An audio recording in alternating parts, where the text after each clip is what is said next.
एक था राजा।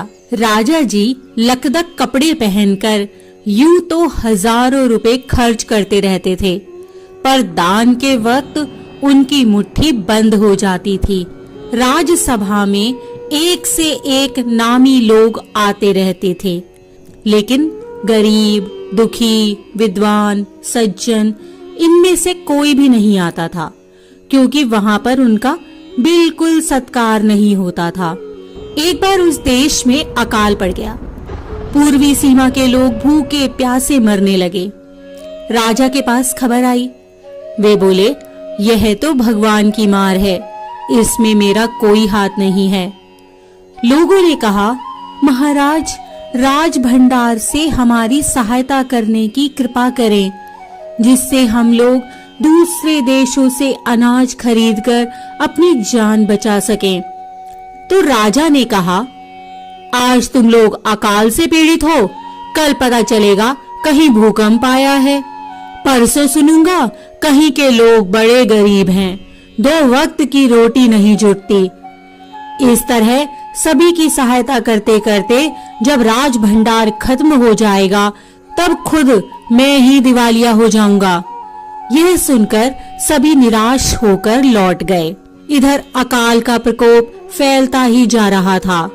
न जाने रोज कितने ही लोग भूख से मरने लगे। लोग फिर राजा के पास पहुंचे। उन्होंने राजसभा में गुहार लगाई, दुहाई महाराज, आपसे ज्यादा कुछ नहीं चाहते, सिर्फ 10,000 रुपए हमें दे दें तो हम आधा पेट खाकर भी जिंदा रह जाएंगे। राजा ने कहा, 10,000 रुपए भी क्या तुम्हें बहुत कम लग रहे हैं? और उतने कष्ट से जीवित रहकर लाभ ही क्या है? एक व्यक्ति ने कहा, भगवान की कृपा से लाखों रुपए राजकोष में मौजूद हैं, जैसे धन का सागर हो। उसमें से एक आध लोटा ले लेने से महाराज का क्या नुकसान हो जाएगा? राजा ने कहा, राजकोष में अधिक धन है तो क्या उसे दोनों हाथों से लुटा दूं? एक अन्य व्यक्ति ने कहा, महल में प्रतिदिन हजारों रुपए इन सुगंधित वस्त्रों, मनोरंजन और महल की सजावट में खर्च होते हैं। यदि इन रुपयों में से ही थोड़ा सा धन जरूरतमंदों को मिल जाए तो उन दुखियों की जान बच जाएगी। यह सुनकर राजा को क्रोध आ गया। वह गुस्से से बोला, खुद भिखारी होकर मुझे उपदेश दे रहे हो? मेरा रुपया है, मैं चाहे उसे उबाल कर खाऊं, चाहे तल कर, मेरी मर्जी। तुम अगर इसी तरह बकवास करोगे तो मुश्किल में पड़ जाओगे। इसीलिए इसी वक्त तुम चुपचाप खिसक जाओ। राजा का क्रोध देखकर लोग वहां से चले गए। राजा हंसते हुए बोला, छोटे मुंह बड़ी बात, अगर 100-200 रुपए होते तो एक बार सोच भी सकता था। पहरेदारों की खुराक 2-4 दिन कम कर देता और यह रकम पूरी भी हो जाती, मगर 100-200 से इन लोगों का पेट नहीं भरेगा। एकदम 10,000 मांग बैठे। छोटे लोगों के कारण नाक में दम हो गया है। यह सुनकर वहां उपस्थित लोग हाँ हूं कहकर रह गए, मगर मन ही मन उन्होंने भी सोचा, राजा ने यह ठीक नहीं किया। जरूरतमंदों की सहायता करना तो राजा का कर्तव्य है। 2 दिन बाद न जाने कहां से एक बूढ़ा सन्यासी राजसभा में आया। उसने राजा को आशीर्वाद देते हुए कहा, दाता कर्ण महाराज, बड़ी दूर से आपकी प्रसिद्धि सुनकर आया हूँ, सन्यासी की इच्छा भी पूरी कर दें।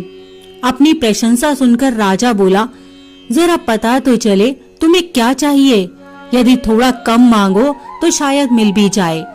सन्यासी ने कहा, मैं तो सन्यासी हूँ, मैं अधिक धन का क्या करूँगा? मैं राजकोष से 20 दिन तक कुछ मामूली भिक्षा प्रतिदिन लेना चाहता हूँ। मेरा भिक्षा लेने का नियम इस प्रकार है, मैं पहले दिन जो लेता हूँ, दूसरे दिन उसका दुगना और तीसरे दिन उसका दुगना और चौथे दिन तीसरे दिन का दुगना। इस तरह से प्रतिदिन दुगना लेता जाता हूँ। भिक्षा लेने का मेरा यही तरीका है। राजा बोले, तरीका तो समझ गया, मगर पहले दिन कितना लेंगे, यही असली बात है। 2-4 रुपए से पेट भर जाए तो अच्छी बात है, मगर एकदम से 20-50 मांगने लगे, तब तो 20 दिन में काफी बड़ी रकम हो जाएगी। सन्यासी ने हंसते हुए कहा, महाराज मैं लोभी नहीं हूँ, आज मुझे 1 रुपया दीजिए, फिर 20 दिन तक दुगने करके देते रहने का हुक्म दे दीजिए। यह सुनकर राजा, मंत्री और दरबारी सभी की जान में जान आई। राजा ने हुक्म दे दिया कि सन्यासी के कहे अनुसार 20 दिन तक राजकोष से उन्हें भिक्षा दी जाती रहे। सन्यासी राजा की जय जयकार करते हुए घर लौट गए। राजा के आदेश के अनुसार राज भंडारी प्रतिदिन हिसाब करके सन्यासी को भिक्षा देने लगे। इस तरह 2 दिन बीते, 10 दिन बीते। 2 सप्ताह तक भिक्षा देने के बाद भंडारी ने हिसाब करके देखा कि दान में काफी धन निकला जा रहा है। यह देखकर उन्हें उलझन महसूस होने लगी। महाराज तो कभी किसी को इतना दान नहीं देते थे। उसने यह बात मंत्री को बताई। मंत्री ने कुछ सोचते हुए कहा, वाकई यह बात तो पहले ध्यान में ही नहीं आई थी, मगर अब कोई उपाय भी नहीं है। महाराज का हुक्म बदला नहीं जा सकता। इसके बाद फिर कुछ दिन बीते। भंडारी फिर हड़बड़ाता हुआ मंत्री के पास पूरा हिसाब लेकर आ गया। हिसाब देखकर मंत्री का चेहरा फीका पड़ गया। वह अपना पसीना पोंछकर, सिर खुजलाकर, दाढ़ी में हाथ फेरते हुए बोला, यह क्या हो रहा है? अभी से इतना धन चला गया है तो फिर 20 दिनों के अंत में कितने रुपए होंगे? भंडारी बोला, जी पूरा हिसाब तो नहीं किया है। मंत्री ने कहा, तो तुरंत बैठकर अभी पूरा हिसाब करो। भंडारी हिसाब करने बैठ गया। मंत्री महाशय अपने माथे पर बर्फ की पट्टी लगाकर तेजी से पंखा झलवाने लगे। कुछ ही देर में भंडारी ने पूरा हिसाब कर लिया। मंत्री ने पूछा, कुल मिलाकर कितना हुआ? भंडारी ने हाथ जोड़कर कहा, जी 10,48,575 रुपए। मंत्री को गुस्सा आ गया और बोला, मजाक कर रहे हो? यदि सन्यासी को इतने रुपए दे दिए तब तो राजकोष खाली हो जाएगा। भंडारी ने कहा, मजाक क्यों करूंगा, आप ही हिसाब देख लीजिए। यह कहकर उसने हिसाब का कागज मंत्री जी को दे दिया। हिसाब देखकर मंत्री जी को चक्कर आ गया। सभी उन्हें संभाल कर बड़ी मुश्किलों से राजा के पास ले गए। राजा ने पूछा, क्या बात है? मंत्री बोले, महाराज राजकोष खाली होने जा रहा है।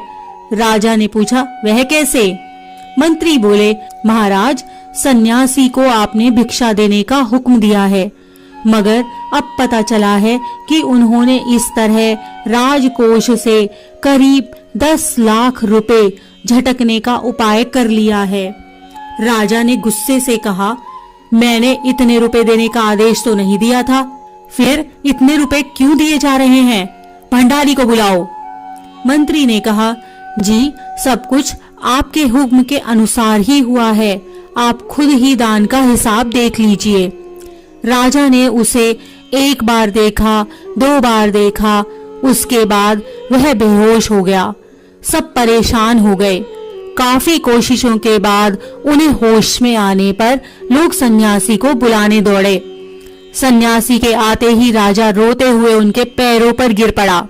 बोला, दुहाई है सन्यासी महाराज, मुझे इस तरह जान माल से मत मारिए।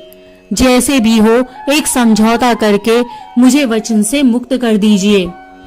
अगर आपको 20 दिन तक भिक्षा दी गई तो राजकोष खाली हो जाएगा, फिर राजकाज कैसे चलेगा? सन्यासी ने गंभीर होकर कहा, इस राज्य के लोग अकाल से मर रहे हैं, मुझे उनके लिए केवल 50,000 रुपए चाहिए।